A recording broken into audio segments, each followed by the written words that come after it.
텐데 로마서 11장 1절부터 4절입니다. 로마서 11장 1절부터 4절 우리 같이 보도록 하겠습니다. 그러므로 내가 말하노니 하나님이 자기 백성을 버리셨느냐? 그럴 수 없느니라. 나도 이스라엘인이요 아브라함의 씨에서 난 자요 베냐민 지파라. 하나님이 그 미리 아신 자기 백성을 버리지 아니하셨나니 너희가 성경이 엘리야를 가리켜 말한 것을 알지 못하느냐? 그가 이스라엘을 하나님께 고발하되 주여 그들이 주의 선지자들을 죽였으며 주의 제자들을 헐어버렸고 나만 남았는데 내 목숨도 찼나이다 하니 그에게 하신 대답이 무엇이냐? 내가 나를 위하여 바알에게 무릎을 꿇지 아니한 사람 7,000명을 남겨두었다 하셨으니. 아멘. 오늘 설교 우리가 중보기도를 시작하는 첫 시간에 설교의 제목이 남겨진 자들입니다. 사실 이 설교는 중보기도를 살펴가려고 제가 계획을 세웠을 때, 염두에 두었을 때 중보기도를 다 마치고 난 다음에 가장 마지막에 제가 준비하고 그리고 하려고 했던 설교입니다. 그렇기 때문에 조금 준비가 조금 덜 될 수도 있고, 근데 하나님께서 제가 개인적으로 하나님 앞에 서 있고 이렇게 기도하는 시간에 뚜렷하게 저에게 지난주에 저에게 말씀하신 부분이 뭐냐면 이겁니다. 남겨진 자들. 그리고 주보에는 제가 그 뒤에 제목을 다 안 써놨어요. 왜냐하면 칸이 너무 작을 것 같아가지고 남겨진 자들 세미콜론 찍고, 세미콜론이라고 하고 있는 거는 땡땡이 아니고 땡 쉼표입니다. 그 세미콜론은 그 앞에 있는 것에 대한 부연 설명을 해주는 거죠. 그래서 남겨진 자들 세미콜론 찍고 이렇습니다. 분명하게 저에게는 이 문구가 하나님이 저에게 허락하신 문구라고 생각합니다. 그게 뭐냐면 이 시간에 저 여러분들 가운데 이 부분을 하나님이 초청하신다고 분명히 확신하는 부분인데, 그게 뭐냐? 하나님의 질투가 부어져서 기도하기를 원하는 자들은 내 앞에 서라. 이 마음을 하나님이 주셨습니다. 다시 말씀드리면 하나님의 질투가 부어져서 기도하기를 원하는 자들은 내 앞에 서라. 이 하나님의 부르심에 저는 우리 예수원교회가 모두가 다 예라고 응답했으면 좋겠습니다. 저는 개인적으로 하나님 앞에 그렇게 제가 섰고 서기를 결단했고 서갑니다. 이 이야기를 저는 이 바울의 고백에서 바알에게 무릎을 꿇지 않는 7,000명을 남겼다. 저는 이거를 하나님의 마음을 움직이는 7,000 중보기도단, 이게 제 마음에 품고 있는 소망 중에 하나입니다. 줄여서 하칠단입니다. 하칠단. 그래서 이름이 좀 촌스럽죠. 그래서 하나님의 마음을 움직이는 7,000 중보기도단. 그래서 저는 이 7,000 중보기도단이 세워지긴 원하는데 오늘은 이 부분을 좀 보려고 합니다. 그래서 이 부분을 좀 보면서 우리 한 분 한 분들이 하나님의 질투가 부어져서 기도하기를 원하는 자로 하나님 앞에 서기를 원합니다. 우리 예수원교회가 올 한 해 그렇게 기도에 대한 내용을 살펴가면서 하나님의 질투가 부어져서 하나님 앞에 기도하기 위해서 하나님 앞에 서는 자들이 우리가 계속 세워졌으면 좋겠고, 다음 세대 핵심이 또한 기도기도 합니다. 그래서 다음 세대들에게도 이런 은혜가 있기를 그렇게 원합니다. 자, 그래서 이 부분을 살펴갈 텐데, 제가 일부에 이 설교를 나눴었는데 조금 이렇게 잘 전하는 자나 듣는 자가 잘 이해를 못하고 있는 것 같다는 생각을 했어요. 저는 이해를 했는데 문제는 뭐냐면 제가 하나님이 제게 주신 걸 가지고 제가 같이 나누는 부분인데, 나눌 때 하나님 은혜가 참 많이 필요하다는 생각을 했었어요. 그래서 여러분들이 기도하면서 좀 들으셨으면 좋겠어요. 기도하면서 들으시면 좋겠고, 자, 그래서 이제 좀 보려고 합니다. 자, 우리가 11장에 바울이 하나님이 남겨준 7,000인에 대한 얘기를 쓰고 있습니다. 자, 근데 이제 요 배경은 이렇습니다. 바울이 이제 로마서 9장 10장에 이스라엘이 하나님을 떠나고 하나님을 배반했던 얘기를 쓰고 있습니다. 그러니까 하나님이 이스라엘을 세웠는데, 이스라엘을 세워서 하나님이 그 영광과 그 하나님의 은혜 앞에 그들을 참 귀하게 세우고 하나님의 이 뜻을 향해서 걸어갈 수 있는 무리로 하나님이 세워놨는데, 그 이스라엘이 하나님을 배반합니다. 하나님을 떠났고 하나님이 기뻐하지 않는 가증한 일들을 하나님의 백성으로서 행하고 있는 것을 쭉 얘기합니다. 쭉 얘기하면서 하나님께서 그 백성들을 심판하시고 그 백성들에게 하나님께서 징계를 보내시는 이야기를 이 9장과 10장에서 하게 됩니다. 그랬을 때 사람들은, 그 얘기를 듣고 있는 이스라엘 사람들은, 그 얘기를 듣고 있는 사람들은 그런 마음이 드는 거죠. 우리가 하나님을 버려서 하나님께서 우리를 징계한다고 하면 그러면 하나님 우리를 버린 거 아니냐? 하나님께서 우리를 뭡니까? 심판한다고 저주하고 징계한다고 그러는데 그럼 하나님께서 우리를 이제는 포기한 것 아니냐? 그렇게 이제 그런 생각이 들고 그런 질문도 바울에게 하게 됩니다. 그랬을 때 바울은 11장에서 그렇게 얘기합니다. 그러므로 내가 말하노니 하나님이 자기 백성 버리겠느냐? 자기 백성을 버리지 않고 하나님께서 그 백성들을 세우기 위해서 남겨둔 자들이 존재한다. 그 남겨둔 자들이 7,000명이 존재한다. 여기 7,000이라고 하는 말은 숫자적으로 7,000명을 얘기할 수도 있고 이 7,000이라는 얘기는 상징적인 7이라고 있는 건 완전 숫자이기 때문에 상징적인 부분입니다. 그래서 하나님께서 남겨둔 자들이 있다. 이사야서에서 이거를 뭐라고 얘기합니까? 남은 자들이라고 얘기합니다. 구루터기. 그래서 하나님을 떠나 있는 하나님 백성들이 하나님의 징계와 심판 가운데 있다 할지라도 남은 자들, 남겨진 자들이 있어서 구루터기가 있어서 그들을 통해서 다시 하나님의 생명이 부어지고 다시 하나님의 은혜가 회복되어지는 그 남은 자들에 대한 이야기를 바울은 쓰고 있습니다. 그러면서 이 남은 자들에 대한 이야기를 쓰면서 바울이 그 남은 자에 대한 이야기의 근거를 어디에 두고 있냐면 엘리야의 이야기를 통해서 하고 있습니다. 엘리야가 여기 열왕기상 19장인데 열왕기상 19장에 나와 있는 엘리야의 이야기를 통해서 그 남은 자들, 남겨진 자들에 대한 이야기를 쓰고 있습니다. 자, 그래서 우리는 이 배경을 가지고 이제 어디로 가야 되냐면 열왕기상 19장으로 가야 됩니다. 다 같이 열왕기상 19장 한번 펴보겠습니다.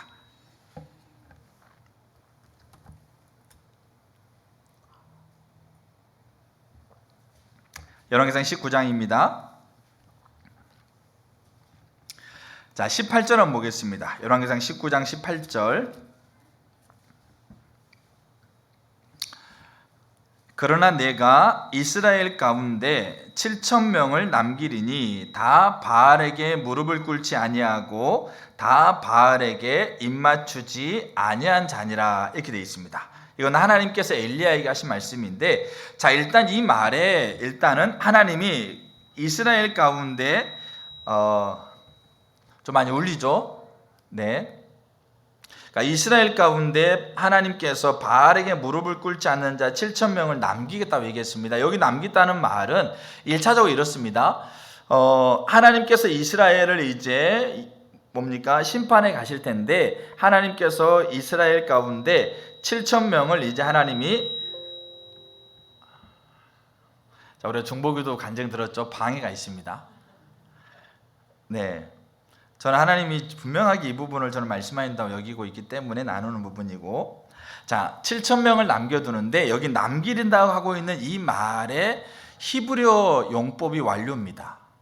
그러니까 과거 완료, 현재 완료, 미래 완료를 포함하고 있는 완료형입니다. 이 완료형이라는 말은 그러니까 히브리어에 완료형이 있고 미완료가 있습니다. 미완료는 뭡니까? 아직 완료가 되지 않는 것을 미완료라 얘기하고 있고, 완료형은 이미 완료가 된 것을 얘기하고 있습니다. 그 말의 뜻은 뭐냐면 7,000명을 남기리니 라고 하고 있는 것이 마치 좀 이따가 남겨질 것처럼 다 심판하고 났을 때 그때 하나님이 7,000명을 남길 것처럼 얘기한 것처럼 보이지만, 사실은 여기 7,000명을 남긴다고 하고 있는 이 말은 이미 엘리야가 살고 있는 그 시대에 하나님이 이미 7,000명을 남겨두셨다는 말입니다. 좀 잘 들리세요? 예, 저만 안 들리고 있군요.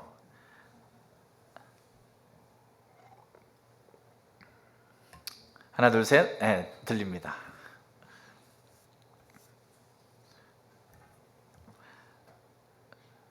그러니까 이미 완료라는 말은 엘리야가 살고 있는 그 시대도 하나님이 7,000명을 남겨두고 있다는 얘기입니다. 그래서 바울이 그거를 근거로 삼는 거죠. 왜냐하면 바울이 엘리야를 예를 들면서 엘리야 때 하나님이 7,000명을 남겨두었다라고 하고 있는 것은 엘리야가 살고 있는 그 시대에 하나님이 7,000명을 남겼던 것처럼 바울이 지금 얘기하고 있는 이 시대도 지금 하나님이 7,000명을 남기고 있다, 이런 얘기를 하고 있는 겁니다. 알겠죠? 자, 그래서 이제 여기에서 이제 다 좀 이렇게 뭡니까? 다 지나가고, 자, 그러면 하나님께서 얘기하고 있는 이 7,000명이 누구냐 이겁니다. 7,000명이 누구냐라는 것을 우리가 좀 이렇게 성경을 통해 좀 볼 필요가 있습니다.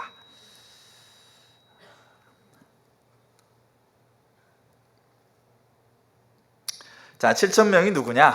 알겠죠? 누굴까요? 여러분 모르는 사람이겠죠, 아무래도. 자, 근데 이 열왕기상 19장에 나와 있는 7천 명이 누군가에 대한 이야기들을 열왕기상 19장에서 우리는 힌트를 발견할 수 있습니다. 자, 그래서 일단 하나님이 엘리야에게 지금 내가 바알에게 무릎을 꿇지 않는 자 7천 명을 남기겠다라고 얘기하고 있는 이 대답은 엘리야가 하나님께 하고 있는 대답 중에 하나입니다. 오늘 이렇게 굉장히 좀 이렇게 하나 둘 셋 여러분이 기도하면서 들으시면 좋겠습니다. 그래서 뭔가 역사가 일어나려고 하니까 그냥 두면 이대로 그냥 두면 되실 것 같아요. 자, 이제 엘리야가 하나님께서 말씀하셨던 질문에 엘리야가 대답합니다. 그 대답에 대한 대답으로 하나님이 하고 있는 내용이 7천 명을 남기겠다는 말입니다. 그러면 하나님이 엘리야에게 질문을 했습니다. 그 질문의 배경은 이렇습니다. 엘리야가 갈멜산에서 850명과의 대결에서요, 하늘에서 불이 내리는 대결을 했을 때 엘리야의 기도를 듣고 하나님께서 하늘에 불을 내리십니다. 제단을 다 사르고, 그리고 엘리야가 이제 갈멜산에서 바알 선지자, 아세라 선지자 850명을 시내가에 다 죽여버립니다. 그러니까 이 바알과 아세라 선지자를 엘리야가 죽였다는 얘기를 듣고 이세벨이, 그 아합의 아내였던 이세벨, 그 당시에 여왕이었던 이세벨이 천명합니다. 선포합니다. 내가 19장 1절부터 3절까지 보게 되면 내가 엘리야를 죽이겠다라고 그렇게 선언하게 되는 거죠. 내가 반드시 이 사람을 내가 죽이겠다. 그래서 이제 3절에 보니까 그가 이 형편을 보고 그렇게 되어 있습니다. 그는 엘리야인데, 엘리야가 이세벨이 자기를 죽이겠다라는 그 선언을 보고 일어나서 자기의 생명을 위해 도망하여 유다에 속한 브엘세바에 이르러 자기의 사환을 그곳에 머물게 하고 자기 자신은 광야로 들어가 하룻길쯤, 이제 이 이세벨의 핍박을 피해서 이제 이가 광야로 들어가서 이제 그곳에서 로뎀나무 아래서 그가 하나님 앞에 기도합니다. 하나님, 제 생명을 거둬주세요.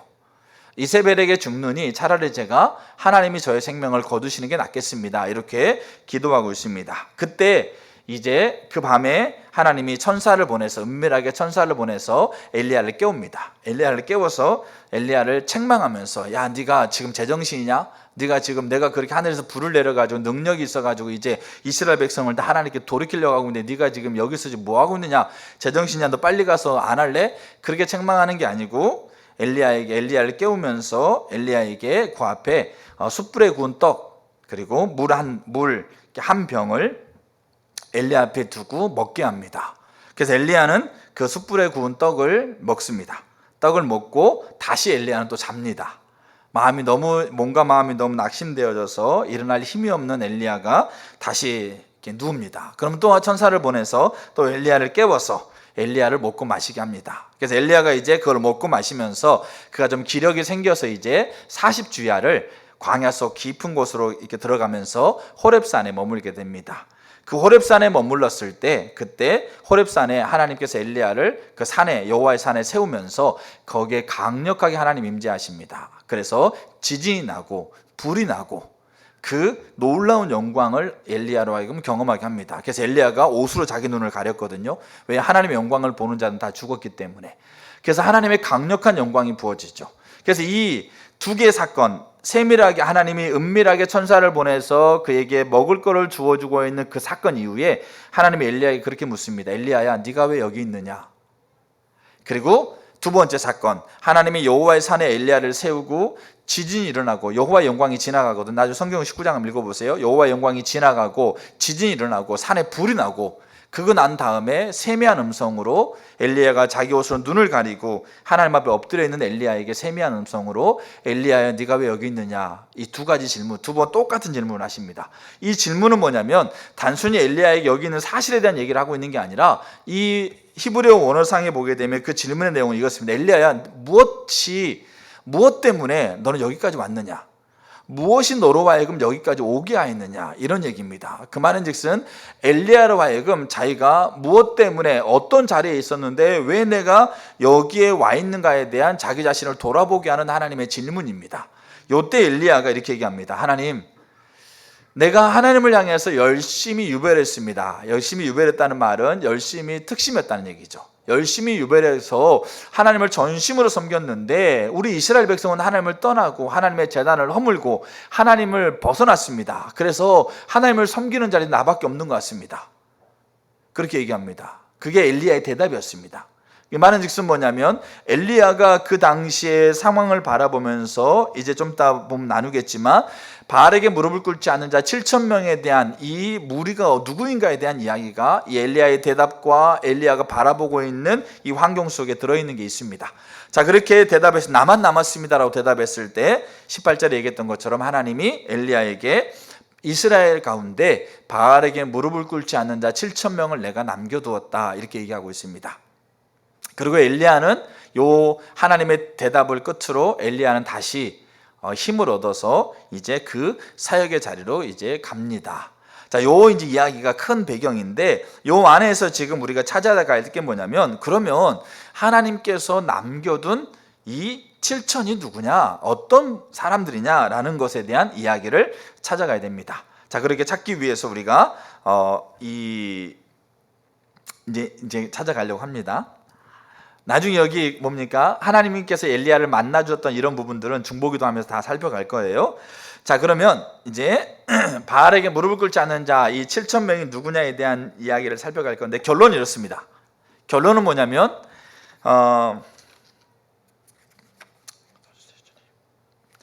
엘리야의 삶의 특징을 그대로 갖는 자들입니다. 자, 바알에게 무릎을 꿇지 않은 자 7,000명은 누구냐면 엘리야의 삶의 특징을 그대로 갖고 있는 자들입니다. 자, 그들이 지금 엘리야가 살아있는 그 시대에 엘리야 눈에는 안 보였어요.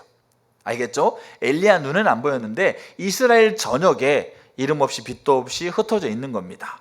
자, 그러면 엘리야의 삶의 특징을 그대로 갖는다는 것이 뭔가에 대한 부분들을 이제 좀 이렇게 크게 네 가지로 보겠습니다. 네 가지로.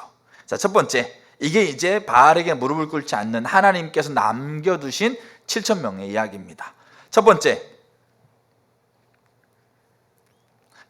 뭐냐면 이들은 누구냐면 무리 속에 살아가는 무리들입니다. 자, 뭐라고요? 무리 속에 살아가는 무리들. 자, 이 말이 무슨 의미인지를 한번 이제 좀 이렇게 봐야 될 게 있어요. 엘리야가 살았을 때, 그 시대의 상황은 어떤 상황이었습니까?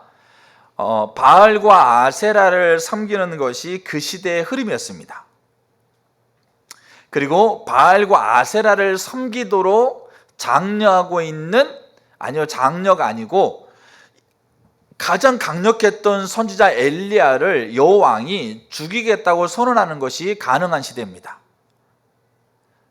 그게 무슨 말이냐면 교회, 쉽게 말해서 정부가 내가 교회 목사를 잡아가지고 감옥에 갇히고 사형시키겠다고 얘기한 게 가능한 시대입니다. 그게 무리입니다. 그게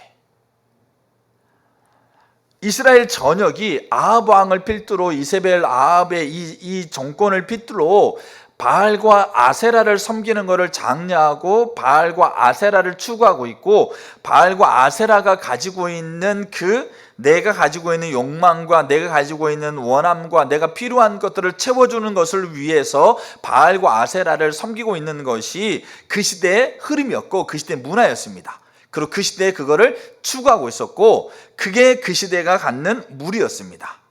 근데 여기 바알에게 무릎을 꿇지 않았다라고 하고 있는 이 7천은 뭐겠어요? 그 무리가 있는데 그 무리와 따로 떨어져서 저기 산속으로, 아니면 어디 뭡니까? 뭐 달이라든지 아니면 뭐 별이라든지 이런 곳에 그냥 유유자적하면서 살아가고 있는 사람들이 아니라 그 무리 속에서 살아가고 있는 또 하나의 무리들이라는 거예요. 그러니까 우리가 지금 잘 보세요. 우리가 하나님께서 이 시대에도 바알에게 무릎을 꿇지 않는 7,000명을 남기시는데, 하나님의 마음을 움직이는 7,000명을 남기시는데 이 7,000명은 반드시 무리 속에 살아가는 무리들이라는 얘기예요. 근데 중요한 게 뭐냐면, 우리가 살펴봐야 될 게 뭐냐면, 그때 당시에 바알과 아세라가 바알과 아세라를 섬기고 있는 그 아합과 이세벨의 이 정권이 그때 당시에 살아가고 있는 사람들이 무리 속에 무리로 살아가는 사람들이 그 정권이 언제 끝날지를 모른다는 얘기예요. 우리가 군대 가게 되면 군대 들어가는 날짜가 있으면 나오는 날짜가 있어요. 3년, 직업군이 5년 그러면 내가 3년 뒤에 나오겠구나, 5년 뒤에 나오겠구나라고 하면서 그래 들어가서 내가 3년 동안 고생하면 그때 3년 뒤에 나오겠지라고 하고 있는 나오는 날짜가 정해져 있다는 얘기죠. 근데 문제는 뭐냐면 이 시대를 살아가고 있는 사람들은 무리 속에 무리로 살아가는데 내가 살아가고 있는 이 큰 무리가 언제 끝날지 보장이 없다는 얘기예요. 이세벨과 아합의 정권이 언제 무너질지 보장이 없는 거예요. 로마의 압제 가운데 살아가고 있는 이스라엘 백성들, 크리스천들이 그 로마의 압제 가운데서 그들에게 로마 황제를 신으로 섬기면서 그들이 절하지 않으면 다 죽였거든요. 근데 문제는 뭐냐면 그들이 갈등하고 있는 게 그거예요. 언제 이 정권이 끝날지 모른다는 얘기예요. 내 평생 이 로마의 압제가 끝나지 않을 수도 있다는 얘기예요. 그러니까 그들이 갈등하는 거죠. 근데 문제는 뭐냐면 그 무리 속에 그래서 무리로 살아가는 자들이 바알에게 무릎 꿇지 않는 7,000명이에요. 그 위협이, 그 상황이, 그 시대가 언제 끝날지도 모르는 상황 가운데서 바알에게 무릎을 꿇지 않고는 살아갈 수 없는 세대 속에서 살아가고 있는 무리라는 거죠. 여러분, 그렇기 때문에 바알에게 무릎을 꿇지 않는 자들은 소수예요. 예수님이 천국의 비유를 말씀하시면서 마태복음 13장에서 이렇게 얘기합니다. 또 천국은 마치 사람이 자기 밭에 갖다가 심어놓은 겨자씨 하나과 같다. 근데 모든 씨보다 작은 씨가 겨자씨인데 이 겨자씨가 아주 작은 씨고 모든 씨보다 작은 씨가 땅에 뿌려져 심겨졌을 때 그가 싹이 나서 나무가 되매 공중의 모든 새들이 깃들 큰 나무로 자란다는 얘기예요. 또 하나 예수님이 마태복음 7장에서 좁은 길로 가라고 하는 거죠. 멸망으로 인도하는 문은 크고 그 길이 넓어서 많은 사람이 간다. 근데 문제는 뭐냐면 생명으로 인도하는 문은 좁고 길이 협착하기 때문에 찾는 자가 적다. 그럼 바알에게 무릎 꿇지 않는 7천은 무리 속의 무리이기 때문에 그 무리 속에 있는 무리로서 그 무리를 따라가는 자들이 아니에요. 그 무리를 부러워하는 자들이 아니에요. 그 무리가 가지고 있는 것들을 추구하고 있는 자들이 아니에요. 그 무리들이 가지고 있는 것들이 없는 것 때문에 낙심하는 자들이 아니에요. 무리가 가지고 있는 것들이 없기 때문에 뭡니까? 조롱하고 비난하는 것 때문에 낙심하는 자들이 아니라는 얘기죠. 분명하게 무리 속에 무리로서 분명하게 하나님이 가지고 있는 목적과 의중과 의도를 알아서 그 무리 속에 무리로 있는 것이 그들에게 자부심이고 기쁨이고 만족이 되는 자들이에요. 이게 바알에게 무릎을 꿇지 않은 7,000명이에요. 그럼 단순하게 예수 믿는 사람을 얘기하는 게 아니에요. 단순하게 교회 다니는 사람 얘기하고 있는 게 아니에요. 단순하게 나는 교회 다닙니다, 기독교 종교란에 기독교 쓰는 거 그거 얘기하는 거 아니에요. 무리를 부러워하지 않고 무리가 가지고 있는 가치를 따라가지 않고 무리가 가지고 있는 가치에 섞이지 못한다고 해서 뭡니까? 비난당하고 조롱당하고 손해받아도 그것을 감수하며 오히려 그것을 기쁨으로 여기며 생명으로 인도하는 분이라는 걸 분명히 알기 때문에 거기에 서는 자들이에요. 엘리야가 그렇게 얘기합니다. 나만 남았습니다. 무슨 말이겠어요? 모두가 다 이세벨이 아합의 압정 아래서 모두가 다 바알과 아세라를 섬기면서 머뭇거리면서 하나님을 떠나고 그들이 원하는 걸 위해서 신을 찾고 그들이 추구하는 바 그들이 감정대로 즐겁고 감정대로 재밌는 거 따라가고 있는 그 시대의 무리 속에서 그 무리 속에서 무리를 따라가지 않고 그 무리 속에 있는 무리로 살아가는 사람이 이스라엘 전역을 둘러봐도 나밖에 없는 것 같습니다. 그렇게 얘기하고 있는 거예요. 이게 바알에게 무릎을 꿇지 않는 하나님이 남겨둔 7천이에요. 우리가 이 이야기를 가벼이 여겨서는 안 돼요. 우리가 이런 결단이 없이는 우리는 바알에게 무릎을 꿇지 않는 7,000명의 자리에 우리가 서는 게 아니라 언제든지 바알에게 무릎을 꿇는 자로 살아갈 수밖에 없어요. 이게 첫 번째예요. 무리 속에 살아가는 무리들. 이 개념을 잘 이해하시면 좋겠고요. 두 번째가 뭐냐면 무리 속에 무리로 살아가는데 문제는 뭐냐면 이 무리 속에서 무리로 살아갈 수 있도록 가능하게 하는 근원이 어딘가를 아는 사람이에요. 그럼 그 근원이 어딜까요? 그게 하나님이세요. 하나님의 은혜를 직접적으로 경험하고 알고 열망하는 자들이에요. 왜냐하면 이 무리 속에 무리로 살아가는 것이 내 힘으로 안 되거든요. 내 노력으로 안 될 것이고 내가 다짐한다고 될 거 아니에요. 근데 하나님의 은혜는 하나님 임재의 능력입니다. 하나님이 직접 나타나셔서 직접 하나님을 계시하시고 직접 하나님 우리의 삶을 책임져 가시고 직접 하나님 우리를 인도해 가시고 직접 우리에게 기쁨과 만족을 주시고 직접 우리에게 하나님의 소망을 부어주시고 그 하나님이 내가 무리 속에 무리를 살아가도록 하나님께서 부으시는 하나님의 손길, 그 손길을 알고 경험하고 누리고 소망하는 자들, 그게 바알에게 무릎을 꿇지 않는 7,000명이 하나님 남겨둔 자들. 그럼 그걸 어디서 볼 수 있느냐? 여러분, 엘리야가요 그 놀라운 능력을 3년 반 동안 비가 오지 않도록 기도했거든요. 근데 비가 안 왔어요. 하늘이 닫혔어요. 근데 비가 오도록 기도하니까 하늘이 열렸어요. 다 하나님이 하신 거죠. 하늘을 향해서 불이 내려달라고 기도했을 때 하나님이 하늘에서 불을 내리셨어요. 그 놀라운 능력 가운데서 거침없이 850명을 죽였어요. 근데 이세벨이 내가 이 사람을 반드시 죽이겠다라고 하고 있는 그 선언 앞에 그는 그 형편을 보고 자기 생명을 두려워해서 생명을 죽이려고 하고 있는 이세벨을 두려워해서 광야로 도망가고 있는 그 능력이 많았던 능력의 통로가 되었던 엘리야의 모습을 생각해 보세요. 그러면서 그 로뎀나무 아래에서 하나님 제가 죽기를 원합니다라고 그렇게 완전하게 어떻게 보면 번아웃 당해가지고 완전하게 무너져가지고 그 광야에서 그렇게 죽기를 갈망하면서 아무것도 안 먹고 실제로 죽으려고 그런 거죠. 먹고 아무것도 먹을 것도 없고 마실 것도 없는 자리에서 그냥 있으면 죽는 거예요. 그때 하나님의 천사를 보내와서 그에게 하고 있는 게 그거예요. 책망이라든지 아니면 그 마음을 후벼파는 네가 네 사명을 다시 찾아야지 이런 얘기가 아니고 하나님이 그에게 하고 있는 게 그거예요. 먹을 거를 주시는 거예요. 숯불에 구운 떡과 물 한 병을 그에게 허락하시면서 먹고 마시라. 그래서 엘리야가 그거 먹고 마시고 다시 누워요. 또 천사가 또 와서 얼음 만지시면서, 이거는 아주 세밀하게 그를 만졌다는 얘기예요. 얼음 만지시면서 먹고 마셔라. 네가 기력이 있지 않으면 네 갈 길을 못 갈 거 아니냐 이러면서 그가 가지고 있는 가장 어떻게 보면 필요한 것들을 채우시는 거죠. 그리고 나서 엘리야가 40주야를 건너서 호렙산에 건너가요. 호렙산에서 그는 뭘 만나요? 나중에 이사야서 읽어보면 하나님이 그를 하나님의 산에 세워요. 그리고 강력하게 하나님이 지나가요. 영광이 지나가십니다. 모세는 하나님께서 그를 바위퉁에 숨기고 그 영광 지나갔거든요. 근데 여기서는 그렇지도 않아요. 산에 서라고 하시더니 여호와께서 지나가는 거죠. 그래서 여호와 앞에 크고 강한 바람이 산을 가르고 바위를 부수고 바람 가운데 여호와께서 계시지 아니하며 바람 후에 지진이 있고 지진 후에 여호와께서 계시지 아니하며 또 지진 후에 불이 나요. 하나님께서 가지고 있는 강력한 하나님의 영광으로 그에게 임하고 나서 그리고 세밀한 음성으로 엘리야에게 네가 왜 여기 있느냐라고 물어요. 이 말은 뭐냐면 엘리야가 그 순간 엘리야는 뭘 알았겠어요? 내가 살아도 주를 위해 살고 죽어도 주를 위해 죽는다고 내가 결단하고 섰는데 내가 사는 것도 주의 은혜였었고 죽는 것도 주의 은혜구나. 이걸 엘리야가 깨닫는 거예요. 이 말은 무슨 말이냐면 하나님께서 세우신 7,000명은 하나님의 은혜로 살아가는 걸 아는 자들이에요. 하나님의 은혜 없이는 안 된다는 걸 아는 자들이고 하나님의 은혜로 살아왔던 자들이에요.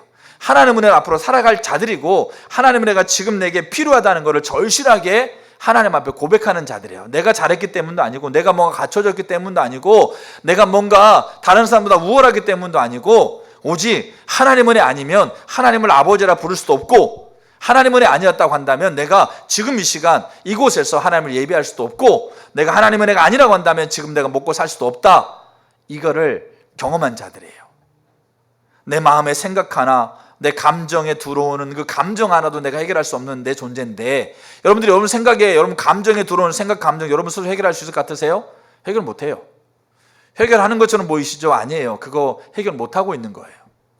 근데 하나님의 은혜로 내가 가지고 있는 미움, 시기, 질투, 분노, 우울한 감정들 이런 것들을 하나님이 해결했을 때 여러분이 가지고 있는 만족감과 기쁨을 여러분 경험했다고 한다면 내가 이제 앞으로 내가 살아간 날 동안 내게 감정적으로 미움, 분노, 시기, 질투, 우울 이런 것들 내 안에 있을 때 내 힘을 할 수 없는 것을 알고 하나님 은혜를 갈망하면서 열망하는 자들, 무리 속에 무리로 살아가는 거 쉬운 게 아니에요. 무리 속에 무리로 살아가는 거 그게 정말 평안한 길 아니에요. 좁은 길이에요. 협착한 길이에요. 그 길로 걸어가는 걸 사람이 볼 때 미련하게 보이는 길이에요. 근데 그 길을 걸어갈 수 있는 가능성을 아는 자들이에요. 그게 누구냐? 그게 하나님 은혜를 직접적으로 경험한 자들이에요.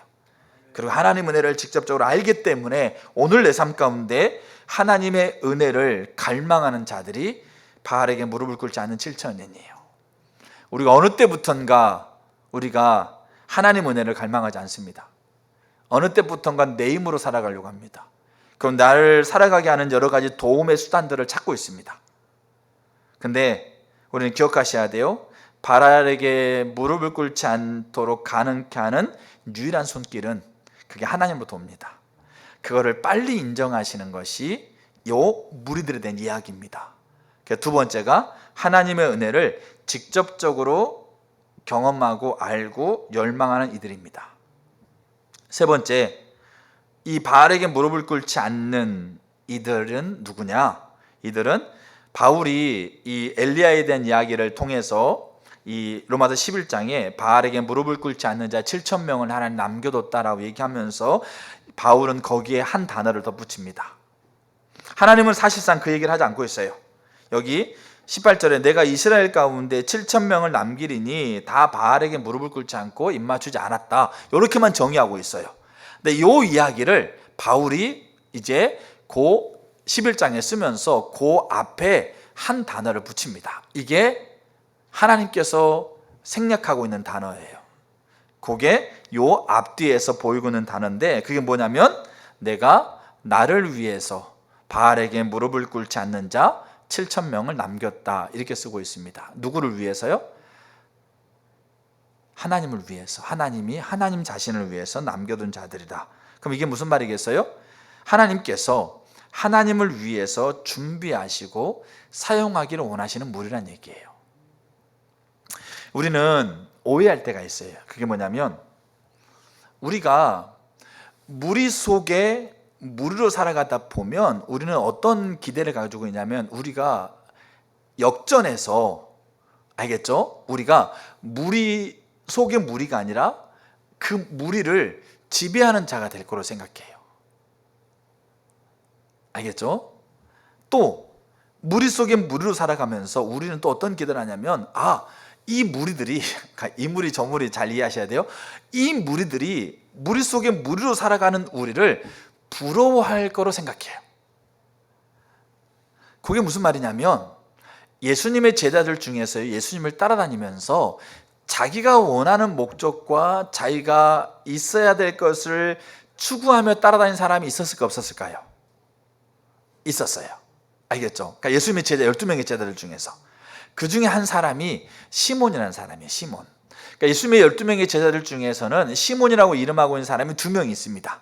한 분은 누굴까요? 한 분은 베드로라는 사람이 있고 또 한 사람이 시몬이 있습니다. 근데 이 두 시몬을 분리하기 위해서 이거를 이렇게 뭡니까? 다른 사람이라는 걸 알리기 위해서 누가라는 사람은 예수님의 제자를 쭉 언급하면서 마태, 도마, 알페오 아들 야고보 쭉 얘기하면서 이 베드로가 아닌 시몬에 대한 이야기를 쓰면서 그 앞에 설명을 달아요.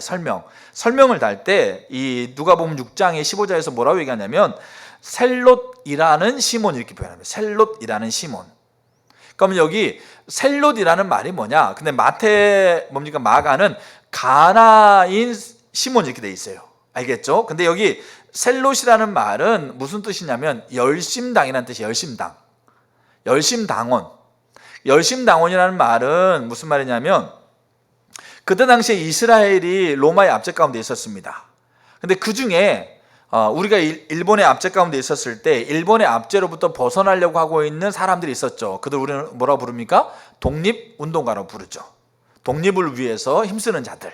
근데 대한민국의 독립운동가들이 모두가 다 일본하고 막 창과 칼로 총으로 막 전쟁하는 사람만 있는 게 아니었습니다.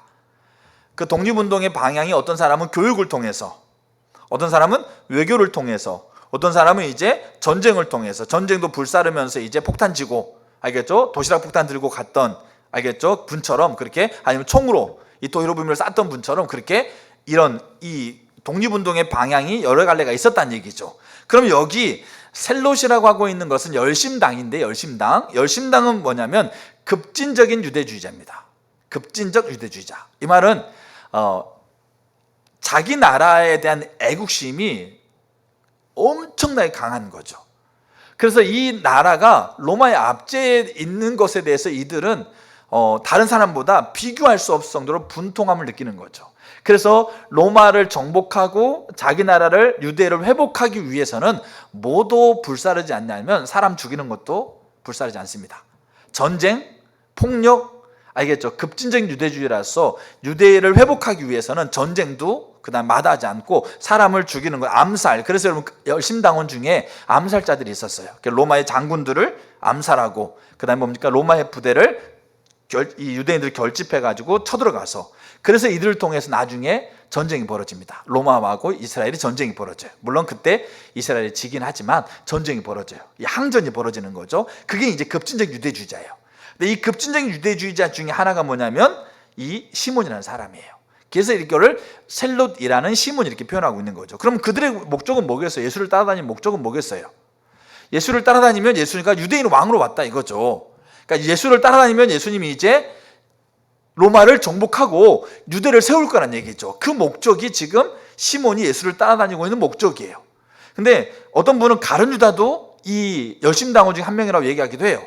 근데 이거는 잘 이렇게 나와 있지 않는데 분명한 사실은 시몬은 셀롯 당원이었어요. 근데 이 유대를 뭡니까? 회복하기 위해서 로마를 뭡니까? 무너뜨리기 위해서 그 목적을 가지고 예수를 따라다녔지만 나중에 결국 그가 변화됩니다. 알겠죠? 그가 부활의 예수를 만나고 그 가지고 있는 그 목적과 그 태도와 자세를 다 그가 내리게 되어지고 그가 순교하는 자리까지 가죠. 근데 문제는 뭐냐면 예수를 따라다니는 무리들 안에서도 자기의 목적과 자기의 의도를 가지고 있는, 그래서 여기 세베대 아들 야고보와 요한이 예수님께 뭐라고 그러냐면 예수님, 당신이 왕이 되었을 때 나를 오른쪽에 그 다음에 또 나를 왼쪽에 앉혀주세요, 이렇게 얘기할 정도로 자기의 목적과 자기의 생각을 가지고 하나님을 따라다니고 예수를 따라다니는 사람들이 그 무리 속에 있었다는 얘기죠. 그러니까 그들은 어떻게 생각하냐면 우리가 이 무리 속에 무리로 살아가지만 어느 때 언젠가는 우리를 하나님 뭐 하신다? 하나님이 역전시켜서 이 무리를 정복하게 하겠구나. 아니요, 역전시켜서 내가 지금 사업이 어렵고 내가 지금 뭐 어려운데 하나님이 역전시켜가지고 이 무리가 나를 부러워하겠구나. 우리는 그걸 기대한다는 얘기예요. 근데 바알에게 무릎을 꿇지 않는 자 7,000명은 그거를 기대하는 자들이 아니에요. 물론 여러분 하나님이 그럼 맨날 그러면 다 그냥 뭐 이렇게 다 이렇게 그렇게 살게 하느냐? 여러분 그렇지 않아요. 어떨 때는 무리들이 인정하게 되는 리더의 자리에 서기도 하세요. 어떨 때는 더 경제적인 부를 갖기도 하시고 어떨 때는 더 명예를 갖게 하기도 하세요. 근데 문제는 뭐냐면 그 무리 속에 무리로 살아가는 바알에게 무릎을 꿇지 않는 7,000인들이 그거를 열망하는 게 아니란 얘기예요. 그거를 갈망하고 그거를 바라보고 기대하는 자들이 아니란 얘기예요. 하나님이 그들을 그 자리에 세울 수도 있어요. 그런 위치에 하나님이 놓게 할 수도 있다는 얘기죠. 근데 그거를 갈망하는 자들이 아니란 얘기죠. 그럼 이들은 누구냐? 이들은 무리 속에 무리를 살아가되 하나님이 사용하실 것을 준비하는 자들이에요. 언제든지 하나님이 사용하셔서 하나님의 영광과 하나님의 목적을 성취하도록 준비하는 자들이에요. 그게 그들이 가지고 있는 정체성이었어요. 그래서 하나님이 바울이 얘기하면서 우리나라 버린 게 아니다. 하나님이 지금도 7,000명 남겨뒀다. 근데 그게 하나님을 위해서 하나님이 자신을 위해서 남겨두신 거다. 그래서 하나님이 이스라엘을 회복하려고 할 때, 하나님이 이스라엘을 돌이키려고 할 때, 하나님께서 한 사람에게 하나님의 생명이 필요할 때, 이스라엘에게 무너져가고 있는 그 이스라엘의 정체성을 회복하려고 할 때, 하나님 이스라엘 사람들 가운데 하나님께서 어떤 사람이 힘들어할 때, 그때 하나님께서 그 사람을 회복하기 위해서 그 사람에게 기도가 필요할 때, 그 사람의 도움이 필요할 때, 그 사람을 위해서, 그 나라를 위해서, 열방을 위해서 하나님 필요할 때 언제든지 사용할 수 있는 무리들이 하나님께서 남겨두고 있는 7,000명이라는 얘기죠. 그 말은 하나님이 필요할 때 언제든지 그들에게 다가가셔서 내가 저 사람에게 은혜가 필요하고 저 사람에게 기도가 필요하다고 했을 때 그때 하나님이 그 남겨진 7,000명 찾아가가지고 뭐라고 얘기하는 겁니다. 하나님께서 저 사람을 위해서 기도해라. 하나님 저 사람에게 다가가라. 네가 가지고 있는 거 저 사람에게 줘라. 그렇게 얘기한다는 얘기죠. 그게 7,000명이었어요. 하나님이 언제든지 어느 때든지 무슨 일이든지 가서서 말하면 그거에 대해서 준비된 자들, 언제든지 하나님께서 말씀하셨을 때 그 말씀 따라서 움직일 자들. 근데요, 여기에는 사람 앞에 조롱당하는 것도 있어요. 비웃음 당하는 거 있어요. 여러분 그 중에 하나가 아나니아라는 사람이었어요. 7,000명 중에 하나가. 근데 아나니아에게 하나님 찾아서 뭐라고 그래요? 사울에게 가라. 아나니아가 묻죠. 하나님, 사울이 누군지 아세요? 예수 믿는 사람 잡아 죽이고요, 소문을 들어보니까 우리 마을에도 잡아 죽이려고 왔던 사람인데 어떻게 갑니까? 근데 하나님이 내가 나를 위해 준비됐다, 기도가 필요하다, 누군가가 가서 그에게 안수해서 나의 말을 전해낼 자가 필요하다. 그 얘기 듣고 나서 아나니아 두말하지 않고 가잖아요. 가서 우리는 다 이야기를 알고 있으니까 바울이 복음을 믿고 그 하나님 앞에 서면서 회개하면서 하나님께 돌아왔지, 근데 가서 호랑이 입에 머리를 디미는 것과 똑같은 거예요. 초대교회에 살아가고 있는 예루살렘 교회 성도들, 하나님께서 그들에게 이웃의 아픔을 보게 만들고 어려움을 보게 만들면서 네가 가지고 있는 건 내놔라. 그럼 밭을 팔아서 내놓고 집을 팔아 내놓고 내놓잖아요. 그럼 내놓고 난 다음에 그 명성이 높아지길 원했을까요? 하나님이 사용하시겠다고 하니까, 하나님이 오셔서 필요하다고 하니까, 그래서 네가 가지고 있는 건 내놔라 그러니까 그렇게 준비된 자들이에요. 그래서 기도하라고 하면 기도하고, 주라고 그러면 주고, 가라고 그러면 가고, 그게 하나님이 언제든지 와가지고 말할 때 그때 하려고 이미 준비 단계에 있는 자들, 그게 하나님이 남겨둔 7,000명이에요.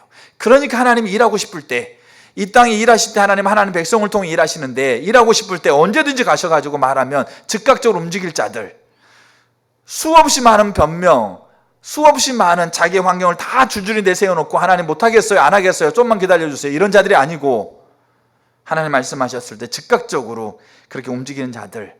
그래서 바울이 표현하기를 하나님이 나를 위해서 남겨준 자들, 이게 여러분 7,000인이에요. 여러분, 이게 가벼운 얘기가 아니에요.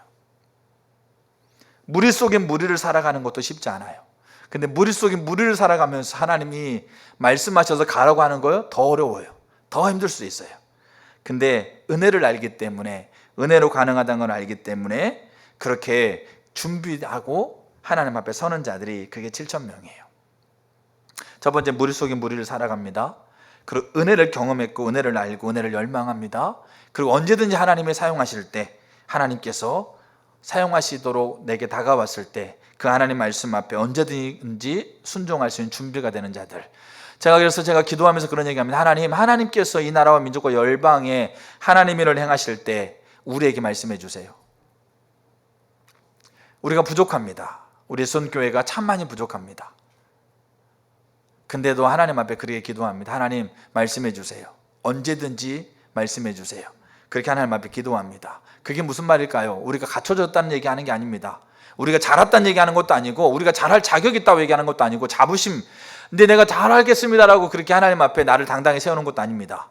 근데 준비되었다는 얘기를 하고 있는 겁니다. 하나님 앞에 내 마음 자세가, 하나님께서 내게 말씀하셨을 때 하나님 앞에 서겠다라는 준비로 하나님의 말씀을 받기를 원한다는 그 고백을 드리고 있는 거죠.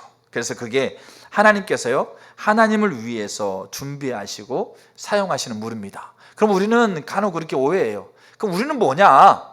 하나님이 자기를 위해서 사용하고, 자기 마음대로 사용하고, 뭐 이렇게 내가 다 내놓으라고 그러고, 내가 힘든데 가라고 그러고 다 하면 우리는 뭐냐? 여러분, 제가 이렇게 잘 이해할 게 뭐냐면, 인생을 살아가면서 비록 제가 지금 이 자리에 이렇게 뭐 연륜이 이렇게 인생이 많지 않지만, 하나님께서 있으라고 하는 자리에 가장 가치 있습니다. 하나님께서 하라고 하는 게 가장 존귀합니다. 하나님께서 하라고 하는 게 세상에 어떤 것과 비교할 수 없는 커다란 상급과 기쁨과 만족을 갖습니다. 돈과 명예와 비교할 수 없는 것을 하나님께서 우리에게 누리게 하십니다. 그리고 더 나아가서요, 그 하나님이 가지고 있는 그 찬란한 영광을 드러내는 통로가 됩니다. 그 나를 통해서 하나님의 영광이 드러나는 것을 우리는 가벼이 생각해서는 안 됩니다. 얼마나 위대하고 가치 있는 일인지를 우리는 그걸 알면, 그럼 우리는 내가 지금 뭘 해야 되는데, 내가 지금 뭐 계획하고 있는데, 내가 지금 뭘 목적하고 있는데, 여러분 그거하고 비교할 수 없는 그 가치의 것을 우리로 하여금 누리게 하는 하나님의 특권이라고 보시면 됩니다. 이건 우리의 것을 빼앗으려고 하는 게 아니고, 오히려 우리를 그 하나님의 거룩한 영광의 자리에, 가장 위대한 자리에 세우시는 하나님의 가장 아름다운 손길이고 특권입니다. 그걸 우리는 분명히 이해할 필요가 있습니다. 자, 이게 세 번째까지고요. 자, 네 번째. 그래서 이제 마지막입니다. 이들이 삶의 핵심적인 특징이 있습니다. 이들의 삶의 핵심적인 특징 두 가지. 첫째, 열왕기상 19장은 열왕기상 18장의 이야기 다음에 일어난 사건입니다. 그럼 열왕기상 18장 무슨 사건이냐? 두 가지 큰 사건이 있죠. 하나가 뭐냐면 갈멜산에서 바알과 아세라 선지자와의 대결, 그리고 비가 오는 소식을, 비의 소리를 듣고 엘리야가 산에서 엘리야가 비가 오도록 기도하고 있는 이 두 가지 사건. 근데 이 두 가지 사건에 엘리야가 왜 이 두 가지 사건을 계획하고 기획하고 있는지에 대한 엘리야의 이야기를 통해서 우리는 봅니다. 특별히 엘리야가 하나님 앞에 두 번 질문하죠. 대답하면서 뭐라고 대답하냐면, 하나님, 내가 만군의 여호와께 열심히 유별했다, 이렇게 되어 있습니다. 우리나라 말은 열심히 유별했다, 개혁한 걸, 옛날 성경에는 열심히 특심했다, 이렇게 되어 있습니다. 그 말은 열정적이었다, 이런 얘기 하고 있는 게 아닙니다. 여기 열심, 유별, 이 두 개 단어가 똑같은 어원을 갖습니다. 그게 뭐냐면 우리가 영어 성경에 질러스로 번역되어 있습니다. 질투. 그러니까 내가 여호와께 질투함으로 질투했다, 이렇게 되어 있습니다. 그래서 이스라엘 백성들에게 갈멜산에서 대결을 엘리야가 펼쳤는데, 이 펼치는 이유는 뭐냐면 18장에 나중에 읽어보세요. 18장에 엘리야가 이스라엘 백성들을 그렇게 얘기합니다. 네가 어느 때까지, 너희들이 어느 때까지 머뭇거리겠느냐? 바알과 아세라 선지자와 여호와 사이에서 어느 때까지 머뭇거리느냐? 그러니까 이스라엘은 뭐냐면 바알과 아세라도 자기가 원하는 것을 줄 수 있는 신처럼 보여. 근데 하나님도 자기가 원하는 것을 줄 수 있는 존재로 보여. 이 두 개가 긴가민가해. 그래서 어느 것도 하나 포기할 수가 없어요. 그래서 만약에 하나님이 아닌 것이라고 포기해버렸는데 하나님이 진짜면 어떡해? 근데 또 알고 봤더니 바알과 아세라도 아니야 그랬다가 이거를 그냥 포기해버렸는데, 바알과 아세라가 진짜면 어떡해? 내가 원하는 걸 주는 진짜 신이면 어떡해? 이러면서 자꾸 하나님과 바알 사이에서 자꾸 재고 있다는 거죠. 누가? 하나님이 유일한 하나님인데 바알과 아세라 사이에서 재고 있으면서 점점 그들이 하나님을 전심으로 사랑하고 하나님을 전적으로 신뢰하는 것에서 벗어나고 있는 이스라엘의 모습, 그 모습을 향한 하나님의 강력한 질투, 그게 엘리야에게 부어진 거예요. 그래서 엘리야가 내가 만군의 여호와께 질투함으로 질투했다. 이 말은 만군의 여호와를 시기했다, 이런 얘기가 아니에요. 질투는, 이제 우리가 중보도 살펴보면 더 볼 겁니다. 질투는, 여호와의 질투는 하나님이 소중한 것을 지키고자 하는 하나님의 열심입니다. 그 열심이 하나님의 이름을 향한 질투가 있고요, 하나님의 예수님을 향한 질투가 있고, 성령을 향한 질투가 있고요, 교회를 향한 질투가 있어요. 그 리더들을 향한 질투가 있어요. 하나님의 소중한 것을 지키려고 하고 있는 하나님의 열심이 있다는 얘기예요. 그 말은 하나님의 소중한 것을 침범하는 자들을 하나님이 상대한다는 얘기예요, 쉽게 말해서. 그래서 그 열심을 가지고 하나님이 움직이시는데, 그 열심이 엘리야에게 부어진 거예요. 하나님의 이름, 하나님의 성품, 하나님이라는 존재에 대해서 이스라엘 백성이 부인하고, 이스라엘 백성이 멸시하고 있고, 이스라엘 백성이 하나님과 아합 사이에서 하나님과 바알 사이에서 이렇게 재고 있고, 이게 이게 결국 하나님을 무시하는 거잖아요. 하나님을 신뢰하고 있지 않는 거지 않습니까? 하나님과 세상을 같이, 하나님도 믿고 돈도 믿고, 그러면 결국은 누구를 의지하고 있는 거죠? 돈을 의지하고 있는 거, 하나님을 의지하고 있는 게 아니지 않습니까? 그럼 하나님 멸시하고 있는 거예요. 그게 하나님을 조롱하고 있는 거고, 그 입으로 내뱉고 있는 하나님이라는 그 단어가, 하나님이라는 고백이 얼마나 하나님 보기에 그 이름을 가증히 여기고 있는 거라는 거죠. 그것을, 자기의 이름을 지키고자 하는 그 하나님의 열심이 엘리야에게 부어진 거예요. 비단 갈멜산 사건뿐만 아니라 그 엘리야가 비가 오지 않기 위해서 기도합니다. 여러분, 광야, 이스라엘이 중동 지역이니까 비가 사실 여러분 한 달만 오지 않아도 이스라엘은 심각한 문제가 일어납니다. 근데 비가 오지 않아가지고 다 전쟁 가면서 비가 오기를 다 하나님 앞에 기도하고 있는데, 엘리야라는 선지자가, 그 시대 가장 위대한 선지자가 비가 오지 않기 위해서 기도하고 있다. 그 비가 오지 않기 위해서 기도했더니 비가 오지 않고 있다. 그럼 그 사람들이 엘리야를 어떻게 생각하겠어요?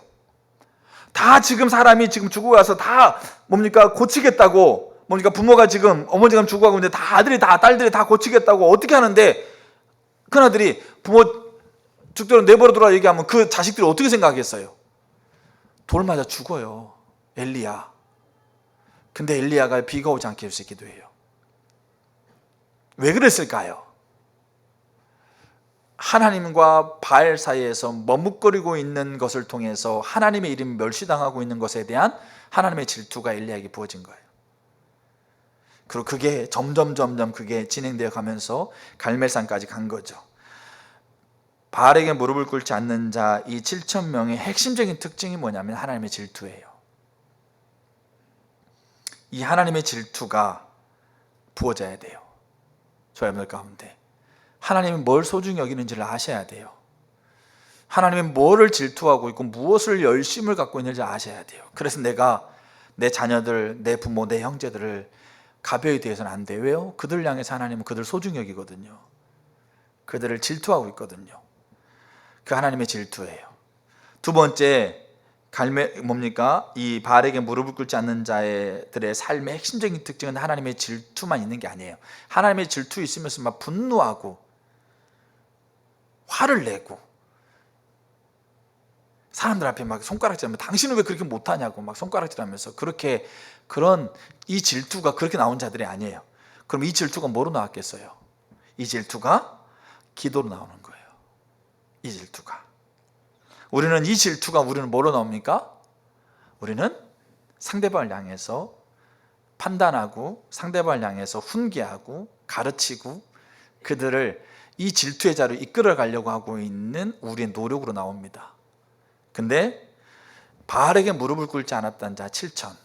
여러분 그 중에 엘리야만 남았다고 그랬지 않습니까? 그 말은 엘리야가 대표로 지금 하나님 앞에 지금 갈멜산에서 기도하고 있는 거예요. 근데 문제는 뭐냐면 엘리야만 기도로 선 거 아니었었어요.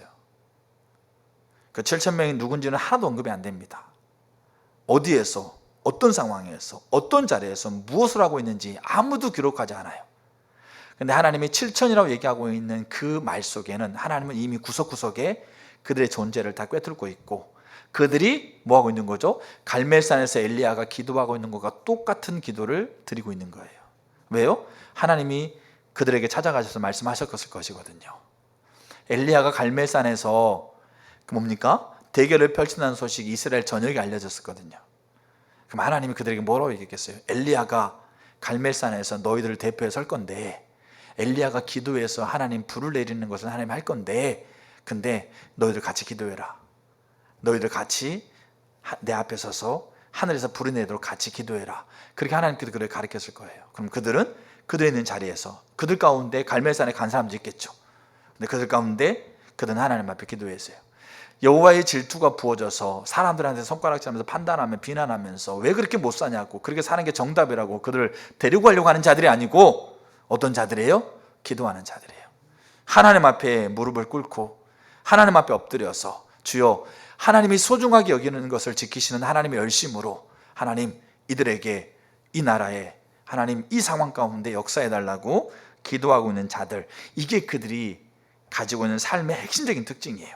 여러분 그렇기 때문에 이제 말씀을 마치면서 야고보서 한번 보세요. 야고보서 우리가 알고 있는 것처럼 야고보 사도는 믿음의 기도에 대한 얘기를 씁니다. 믿음의 기도에 대한 얘기를 쓰면서 자 5장 자 15절 보세요. 15절 믿음의 기도는 병든 자를 구원하리니 주께서 그를 일으키시리라. 혹시 죄를 범하였을지라도 사하심을 받으리라. 여러분 믿음의 기도는 전인격적으로 사람을 구원합니다. 그러므로 너희 죄를 서로 고하며 병이 낫기를 위해 서로 기도하라. 의인의 간구는 역사하는 힘이 크다. 기도에 대한 얘기를 하고 있어요. 특별히 믿음의 기도. 그러면서 이 야고보 사도는 기도의 대표적인 모델로 누구를 언급하고 있냐? 누구를 언급합니까? 엘리야를 언급합니다. 엘리야는 우리와 성정이 같은 사람이로되 그가 비가 오지 않기를 간절히 기도한즉 3년 6개월 동안 땅에 비가 오지 아니하고 다시 기도하니 하늘이 비를 주고 땅이 열매를 맺었느니라. 여러분 기도의 사람들, 제가 다니엘, 아브라함, 느헤미야, 에레미야, 뭡니까 예수님, 알겠죠? 바울, 이런 사람 많아요. 특별히 여기에 예수님 언급하셔도 괜찮아요. 왜? 예수님이 우리 신앙의 모델이니까. 근데 그 수없이 많은 사람들 중에서 야고보 사도는 하나님의 감동으로 성경을 쓰면서 누구를 언급하느냐? 엘리야를 언급해요. 엘리야가 기도하니까 하늘이 닫혔고 엘리야가 기도하니까 하늘이 열렸다. 엘리야가 하늘을 닫을 수 있는 능력이 있다는 얘기 아니고 하늘을 열 수 있는 능력이 있다고 얘기하는 게 아니에요. 엘리야의 기도를 근거 삼아서 하나님이 하늘을 닫았고 하늘을 닫으신 분이 하나님이고 하늘을 여신 분이 하나님인데 하나님이 엘리야의 기도를 근거 삼아서 하늘을 닫고 열었다는 얘기죠. 그 말은 뭐겠어요? 그 당시 엘리야에게 얘기하고 있는 바알에게 무릎을 꿇지 않는 자 7,000명을 내가 남겼다. 근데 이들의 삶의 핵심적인 특징은 뭐다? 기도란 얘기죠. 하늘을 닫고 하늘을 열 수 있는 기도다. 그래서 하나님이 바울에게 엘리야 사건을 생각나게 하면서 우리 민족을 아직 버리지 않는 하나님께서 지금 이 시대에 하나님께서 바알에게 무릎을 꿇지 않는 자 7천을 남겨두고 있다. 그래서 이 남겨둔 자들이 핵심적인 특징이 뭐냐면 여호와의 질투를 품고 기도하기 위해서 하나님 앞에 서는 자들이다. 이 얘기를 하고 있는 거죠. 그들이 지금 남아있다. 그런 말은 무슨 말이겠어요? 이스라엘의 회복을 위해서 하나님이 그들을 사용하실 거란 얘기죠. 이스라엘의 회복을 위해서 하나님이 그들을 다가가셔서 그들에게 말씀하실 것이다. 그런 자들을 하나님이 지금 세워놓고 있다. 그러니까 우리나라는 뭐한다? 망하지 않는다. 이런 얘기하고 있는 거예요. 이게 바알에게 무릎을 꿇지 않는 자 7,000명이라는 이야기예요. 오늘 대한민국 가운데 우리 저 교회 가운데 산간벽지 어디에 있든지 도시 어디에 있든지 교회 가운데 하나님은 이 무리를 세워요. 7천이 단순히 숫자적인 7천이 아니고 숫자적인 7천일 수 있지만 7천이 아니고 완전 숫자예요. 하나님이 하나님의 일을 이룰 때까지 하나님 그 무리를 세운다는 얘기예요. 그렇다고 한다면 지금 우리에게 이 무리를 향한 하나님의 초청이 반드시 우리에게 있다는 얘기예요. 왜? 하나님은 하나님 백성을 이 무리로 초청하시니까. 하나님 백성을 이 무리로 초청하시기 위해서 하나님의 자녀 삼으셨으니까. 영광을 부여하시고 자녀 삼으시고 그 영광의 자리에 우리를 두시니까. 그렇다고 한다는 말은 지금 한 사람 한 사람 여러분들을 하나님이 이 무리 안으로 초청하고 계세요. 여러분 어떻게 하실래요? 무리 속에 무리로 살아가는 게 힘들 수 있어요. 그러나 무리 속에 무리로 살아가는 것이 가장 가치 있어요. 하나님이 우리에게 언제든지 다가오셔서 우리에게 하나님의 영광을 위해서 우리에게 다가오도록 하나님의 은혜를 구하고 서서 하나님의 질투를 품고 여호와 앞에 기도하기를 원하는 자들을 하나님이 세운다. 그렇게 한다면 오늘 저와 여러분들은 하나님의 그 초청 앞에 반응하셔야 돼요. 하나님은 우리의 의지를 존중하세요. 우리 의견을 하나님 받아들이세요. 내가 그렇게 서면 하나님은 그 일을 이루시기 위해서 움직이세요. 내가 그렇게 서지 않고 내 마음을 닫으면 하나님은 우리 안에 역사하지 않아요. 하나님 능력이 있으니까 다 할 것처럼 보이시죠? 아닙니다. 하나님 우리를 존중하시고요. 하나님께서 우리에게 허락하고 있는 의지를 하나님은 존중하세요. 그래서 하나님은 항상 찾아요. 항상 그래서 부르고 항상 초청해요. 그래서 거기에 반응하는 사람들, 내 상황이, 내 환경이, 내 처지가 어떻든지 거기에 반응하는 자들에게 하나님 역사하세요. 그게 하나님의 행하심의 원리입니다. 그래서 저 여러분들이 남겨진 자들입니다. 그 말은 여호와의 질투를 품고 기도하기 원하는 자들, 그 자들을 남겨진 자들이라고 표현합니다. 저는 그렇게 생각하고요. 그리고 그런 자들이 내 앞에 서라고 그렇게 하나님 말씀하신다고 한다면 저 여러분들이 하나님 앞에 결단했으면 좋겠어요. 여러분들이 신앙이 너무 많이 무너져 있어요. 하나님을 향한 열정도 열망도 갈망도 많이 무너져 있어요. 하나님을 경험도 못하고 있어요. 그냥 하나님의 종교 생활에 불과해요. 저 여러분 상태가 지금 그래요. 지금 하나님을 예배해도 예배의 감격도 많이 없어요. 근데 그렇다고 포기하지 않았어요. 하나님은. 그렇다고 한다면 우리가 다시 하나님 앞에 서는 것을 결단하게 되면 하나님 우리 삶 가운데 움직이세요. 저는 그걸 분명히 확신합니다. 그 이야기들이 앞으로 우리 한 사람 한 사람들이 나와 살 거예요. 그렇게 하나님 앞에 섰더니 아주 작은 부분이랄지라도 세밀한 부분이랄지라도 하나님은 나에게 움직이는 이야기들을 할 거란 얘기죠. 저 여러분들 가운데 하나님 앞에 다시 결단의 은혜가 있었으면 좋겠습니다. 아멘. 우리 같이 찬양같이 하도록 하겠습니다.